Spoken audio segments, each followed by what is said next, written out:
tots els alumnes, la representació màxima dels alumnes de les 6 escoles de l'Hospitalet que som aquí. És un goig aquí, entre tots, perquè és el primer cop que coincidim totes les escoles i a més celebrem el Dia de la Dona. Per tant, és un motiu d'alegria, el primer motiu d'alegria del dia és aquest, que estem aquí reunits davant d'aquest acte festiu que explicarem alhora. És un acte festiu i és un acte reivindicatiu. És un acte reivindicatiu i és un acte festiu. Tenim els dos vessants, els dos són importants i ara veurem per què. Estem reunits aquí, totes les 6 escoles, els alumnes, el més important que tenim a l'escola sou vosaltres, ja ho sabeu, els professors, i tenim una representació de cadascuna de les escoles aquí amb alumnes nostres, alumnes totes dones, perquè no sé si ho sabeu, però avui celebrem el Dia de la Dona. El Dia de la Dona, com ho farem? Què farem? Com serà? Com farem aquest acte? Doncs bé, aquest acte començarem i jo us explico que hi ha un llibre que va sortir l'any 1953 i que es donava a la generació de la meva mare, de moltes mares vostres o moltes àvies, un llibre que es deia El manual de la bona esposa. Era un llibre que es deia això. I al manual de la bona esposa hi havia tot de consells justament per esdevenir, per arribar a ser una bona esposa. Són uns consells als quals heu de parar molta atenció perquè les nostres alumnes ens els llegiran ara, elles mateixes estan esgarrifades del contingut d'aquest manual de la bona esposa i sobretot perquè veiem la diferència, sortosament, en la situació actual aquí, en aquest racó de món, no dic a tots, i sobretot perquè no es torni a repetir, que mai més pugui tornar-se a repetir la ideologia que hi ha darrere del llibre del manual de la bona esposa. Vosaltres escolteu molt acuradament cadascuna de les nostres alumnes, pareu molt bé l'orella i mireu què hi ha al darrere de cada frase.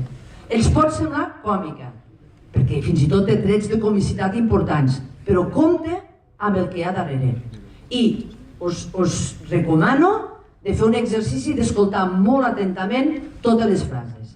Les frases són en castellà, va sortir el manual de la bona esposa i són en castellà, i farem aquest de llegida d'algunes de les perles, més perles que hi ha en aquest llibre fantàstic.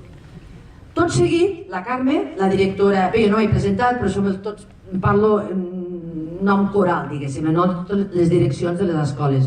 Jo soc de l'Escola Catalonia i la meva companya Carme és la directora de l'Escola de Can Serra i ella llegirà un manifest. Un manifest que us deia, la part de l'acte reivindicatiu la tindrem en el manual de la bona esposa i la tindrem després en l'acte reivindicatiu, sobretot en la situació d'injustícia. La Carme ens dirà que és injust. Per què? És injust, és injust, és injust. I també val per recapacitar. Després d'això mirarem la pel·lícula. És una pel·lícula festiva, és una pel·lícula de Gustavo Salmerón, és un homenatge a la seva mare. Es diu Muchos niños, un mono y un castillo, és una família surrealista, és molt divertida i hem volgut donar també aquest to no tan tràgic, perquè ja és prou tràgica la situació, doncs donar-hi també el to. I el Gustavo Salmerón ens proposa sobretot la figura de la seva mare. Ja veureu, és una pel·lícula entranyable, després ho comentem. Tot seguit, a visionar la pel·lícula, sortirem i llavors ens espera una xocolatada fantàstica, del lloc que fa la xocolata més bona de l'Hospitalet. Llavors tothom agafarà el seu vas de xocolata, els xurros i tenim tot el hall i tota la part de fora del hall per acabar de fer la xerrada i acabar de fer aquesta vetllada que esperem que sigui fantàstica. Per tant, us reitero la benvinguda i us deixo, compte, amb la primera perla del manual de la bona esposa.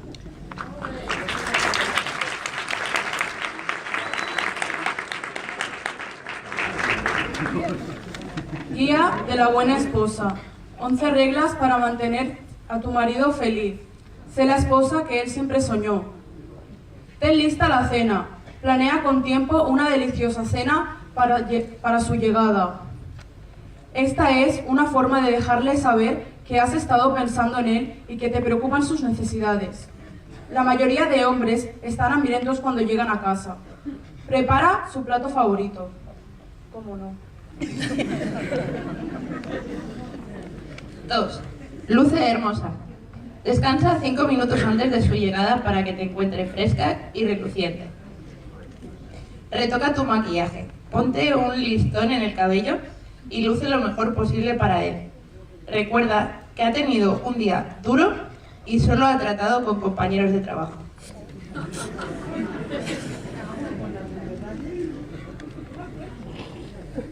Sé dulce e interesante. Su aburrido día de trabajo quizás necesite mejorar. Tú debes hacer todo lo posible por hacerlo. Una de tus obligaciones es distraerlo.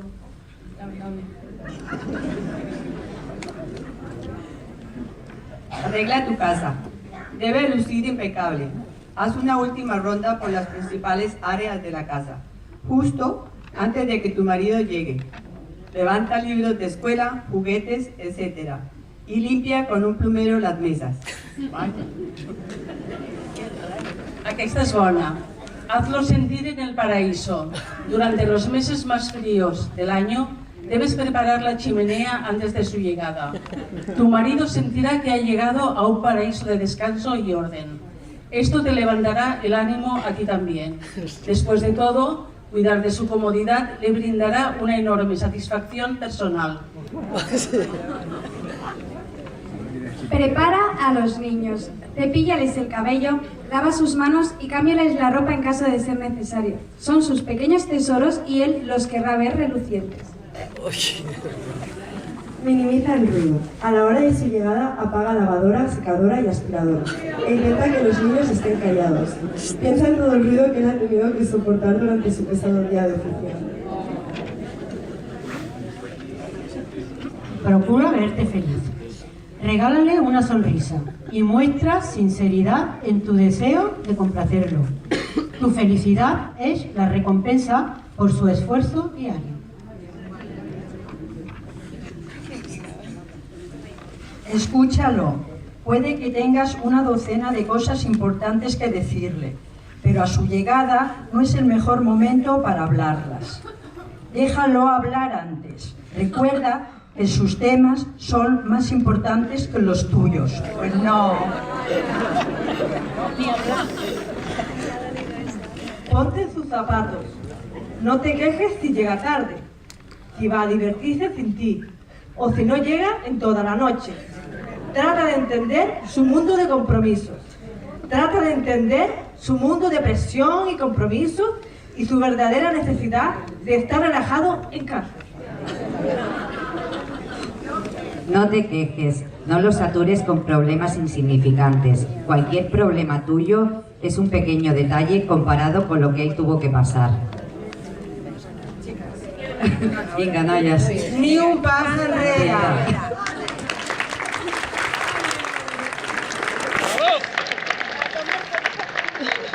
Que ens ha agradat molt i que resumeix el sentit d'aquest acte. L'escriptora nigeriana Chimamanda Ngozi ens recorda que ser feminista no és només una cosa de dones, que tothom hauria de ser feminista. I per què creiem que tothom hauria de ser feminista? Perquè no volem viure en un món injust on la meitat de les persones han de tenir més por que l'altra meitat només pel fet de ser dones.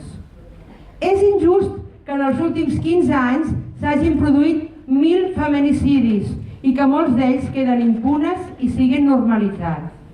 És injust que les dones, pel fet de ser dones, cobrin un 23% de mitjana menys que els homes per la mateixa feina. És injust que 14 milions de dones hagin patit assetjament sexual durant la seva vida. És injust que les dones tinguem por quan tornem a casa de nit, sigui quan tornem de festa o quan tornem de cuidar un familiar malalt o de treballar. És injust viure en una societat patriarcal que considera que els cossos de les dones són propietat dels homes i que poden servir per vendre cotxes, comprar aspiradores o anunciar bateries de cuina.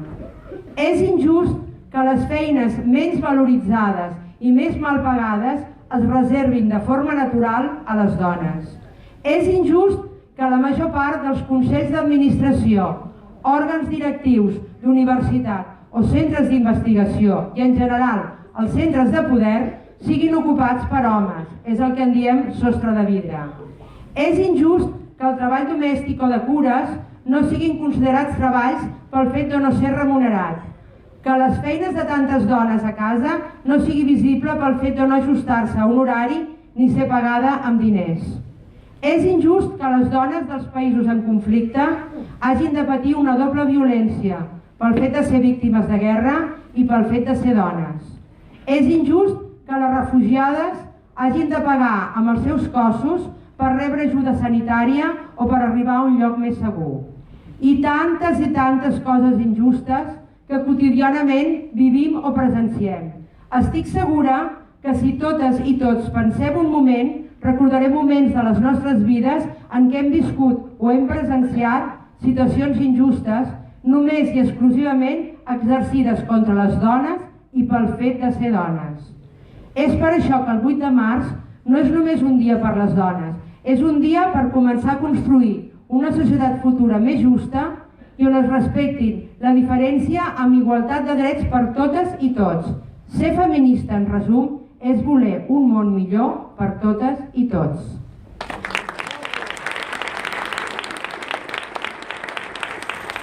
Doncs